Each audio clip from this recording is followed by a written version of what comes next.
Hello, the name is Osvaldo Ntoyonyaka, and welcome to another one of these short episodes where we just explore human behavior and we apply human behavior principles that might guide you and you get to use in your life as well as any other area of your life. You might be a business person, a coach, a leader in a business. It doesn't matter what you're doing. We just speak about different human behavior principles, like I said earlier on, and you get to take them and apply them. The reasons why I share these is because I love human behavior and I speak around human behavior, focusing on philosophy, psychology, as well as finance. And if you haven't seen the other videos, I'd urge you to try and watch the other videos and see what inspiration you can draw from there. So today, we're going to be talking about something which is called infinite regression. The reason why I want to talk about infinite regression is that I was recently watching a show on Netflix, which is called Blue Couch Therapy. Now, I watched season 1 of it, and as I was watching it, I got a lot of bad feelings about it. Not to say that it doesn't have its place and it doesn't serve. It is quite a great show. You learn a lot from it. So just to give you some context, the show is about a therapist that sees different couples. The couples come in, they say, well, I've got this issue or that problem, and then the therapist's job is to essentially guide them through and help them break through the problem that they had. Now, there's a lot that you can take from there, especially if you're a coach and you do a lot of coaching one-on-ones or one-to-many, which is in groups.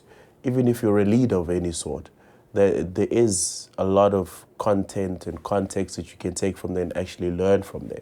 Now, I'm going to be talking about infinite regression and the trap that it actually sets, especially if you're a coach or a therapist, that it can actually hinder the growth of your clients. So just to give some context again, so the show had this couple that went in with a certain problem. And when they came in with that certain problem to get fixed or to essentially work on the problem, the therapist listened to it. Then the opposite sex or the couple then responded and took it in. And from taking that in, then from there, the couple then went on to the next problem. And with that next problem, they went on to the next problem, and the next problem, the next problem. And what the therapist did there in my analysis that was sort of wrong is that the therapist actually did not help them to confront the main issue. So by them not confronting the main issue or tackling or confronting that initial issue, working through that, breaking through that, what then happened is they would run their story or run their drama. And through running the drama in the story, they had an emotional biased perspective on what the other party done to a specific event. So in the specific event, let's say, for example, one of the problems that the couple had was that, well, I don't feel loved because you don't eat my food anymore. And in that event, the couple that had that interpretation had an emotional bias towards that event. And because the therapist didn't go in and neutralize that emotional event, what then happened is then the couple, the person who had the emotional outburst, went into an infinite regression where then she attached that event to something else. So in other words, she said, the reason why you don't eat my food is because you don't love me. And the reason why you don't love me then is because we're taking it back now. She says, well, I'm Nigerian and you are also Nigerian, but you do not love to eat African food, and therefore that's why you're not eating my food. And from there on, she then regressed, gave the cause to that effect, something else, found a different cause to that effect, and found a different cause, and infinitely just regressed without actually confronting and tackling the main issue, which was the event of the person not eating the food and why she was emotionally charged by that. Now, with infinite regression, the danger there is that the person could look for different theories to to explain the effect of what's going on and look for infinite causes to explain the effect that they're going through. Now, again, if you're a coach or a therapist, the main aim of why someone is coming to you for help is for you to help them to get to a state of balance where they're able to bring balance to the actual event, and then they are able to overcome that initial biased perception that they have to the event. Now, of course, I do understand that the context of what was going on there is that it's a show, and because it's a show, it needs to go on. It can't just be based on a single episode. So suppose parts of it is that the reason why the drama was being played out is because with the added drama, it adds entertainment, and with that drama, it lets you then create new episodes and jump into new episodes because there's no ending in that cycle. So just with that infinite regression in that therapy, it just creates more and more and more drama because now the person is running their story. Now, from my perspective, an effective coach or an effective therapist needs to first identify what's the perception of the actual event, and within that event, bring cause and effect to equal each other. How you bring cause and effect to equal each other is that you have to go into the specific event, and in that specific event, find the cause and the effect and let that equal. Because if you're able to let that equal, then the person is not running their drama or running their story. Anytime you find someone running their drama and running their story, what they're doing is they are actually just confirming their bias towards it. So for instance, one of the beautiful questions that you could ask if you're in that position is ask yourself this biased emotional perspective that the person is having. Is it a very positive charge or is it a very negative charge? In this specific event where the couple, the partner was complaining about the person not eating their food, she had a very negative biased perception that because the person is not eating my food, therefore the person doesn't love me.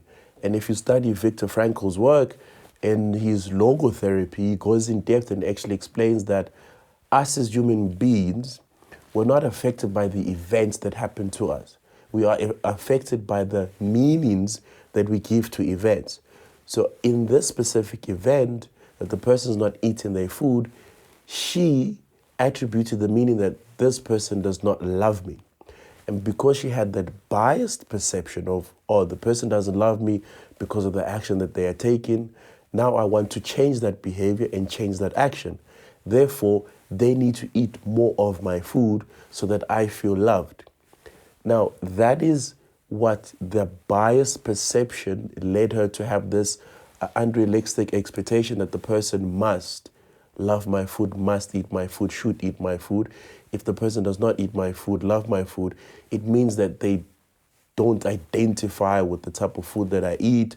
And again, in the specific episode where she went in and said, well, it means that you don't love African food. Now, there's a layer on top of that layer. But going back again, in neutralizing that event, because the event was very, very a negative event, what we needed to do is actually add positives to that event so that it neutralizes that emotional state of that negativity.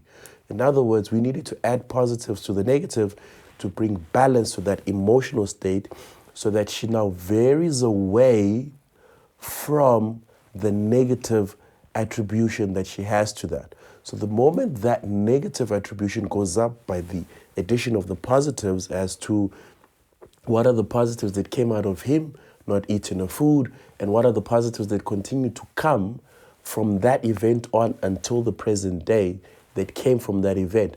What have been the benefits to it or the positives so that she can neutralize that and see that the cause and effect equal each other and see that there's nothing to change within that specific event until now.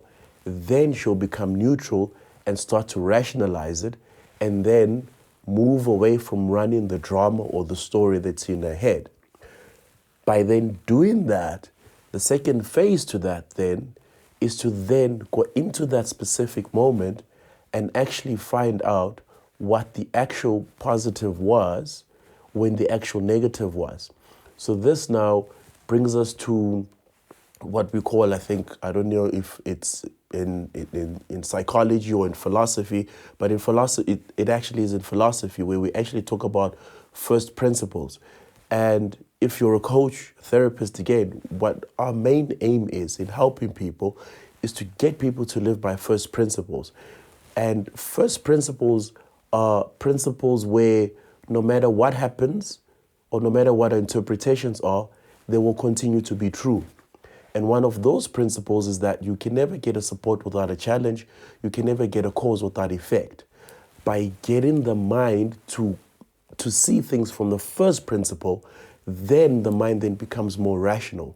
By getting into the first principle, you're actually able to help your clients or the people that you're working with to transcend the emotional side of the event and getting to that first principle that you never get a support without a challenge. You go in there, find out when the negative was happening, which is I wanted him to eat my food. Because he didn't eat my food, it meant that he didn't love me. He was not showing actions of being loved. By going into that specific moment and finding out who was actually demonstrating the actions of love at that specific moment in time, then you'll bring balance to that event.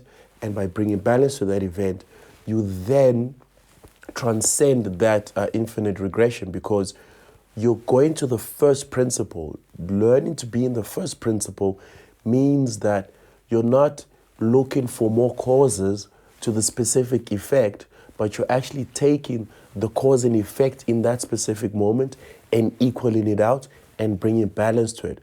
Once that happens, then the drama again and the story that the person is running in their head goes away, because now they can see the order in the chaos. And by seeing the order in the chaos, you're now not dependent on the emotional biases that you have. Because again, emotional biases are based on the fact that you're trying to hold on to a specific identity. Because if you go through the whole episode, by going through the whole episode is she has a specific identity of this person and how this person must act and should act. But if we study philosophy, Heraclitus said it, that the only thing that's constant is change. So people change over time. And because people change over time, what they want, what their goals are, change over time. And all these actions change in accordance to that. And if you study the value determination process, which is something that I always talk about, you'll actually see that the person's value structures have changed over time.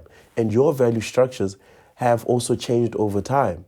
But now what happens is, because you're seeing things from your value structures and you might not understand your value structures, or you actually want your value structures to be the thing that dominates in the relationship, then you'd say, well, you should be doing this and you should be doing that. In that case, she might have a high value in cooking, but now he might have a higher value on losing weight. And now the value of her cooking might contradict the value of him wanting to lose weight. Not unless she integrates the value of, oh, how can I cook and help him lose weight in at the same time? And from his side, what he can then do is, from his side, is look at his value structure to be like, okay, how is my goal of losing weight helping my partner in her cooking? How is it challenging her to cook different meals and helping her in her cooking? So then you're able to then merge the two different value structures so they all come together. Now, of course, it's not just a simple thing of, oh, okay, well, now I get it, now I can apply it. These principles, you have to sit down and really do them. I mean, if you find yourself in that situation, really add in the positives to the negatives until you start to feel a shift in it. And unlike the infinite regression principle or the infinite regression loophole, do not think that to overcome something great, you need this great insight. Overcoming or breaking through or getting yourself to the next level is not always about finding the deep insight, where you go into therapy, you go into a coaching session, or you're a coach yourself and be like, well, I need to find a deeper meaning than the one that I found. You find a good breakthrough by adding a positive to it. You're like, okay, well, I need to find a bigger and a bigger and a bigger one. No, it's not about that.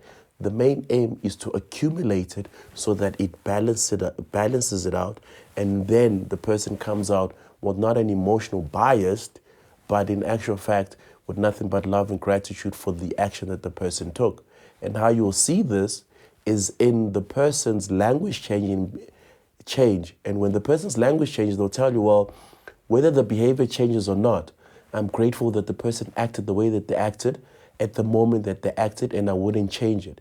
And even if they continued with that action, I would not want to change it, because now you're neutral to the event, you're neutral to the action, you are neutral to the trait that was demonstrated at that specific moment in time, and now you're not being run by it, but now you've overcome that trigger. Now you're not associating that event with something good or bad, you're just associating it with just an event that happened on the way to me loving and appreciating that person. And so if you look up infinite regression, you'll see how this comes in the way not only of relationships, but also in different areas of your life. Where something happens, you ask why, and you say, well, the why of that was this, and then the why of that is what is this. Then you say, well, the reason why that happened was in 1972, because something happened in 1972. This was what the circumstance of 1972 happened. But what caused those events to happen in 1972? Then you'll regress it to a point where you're just in this loop where it's never ending, but you're just justifying for one specific event without confronting and neutralizing that event. Remember that the goal of therapy, the goal of coaching is to actually bring a person to the state of love and gratitude for no matter what happens. Because when you are in that state, then you're in a state of, well, the world is not on the way, but it's actually is not in the way of me becoming who I am, but it's on the way to me becoming the person that I'm supposed to be. Thank you so much, and I really appreciate and really grateful that you took the time out to just listen to this video. Thank you, and I'll see you soon.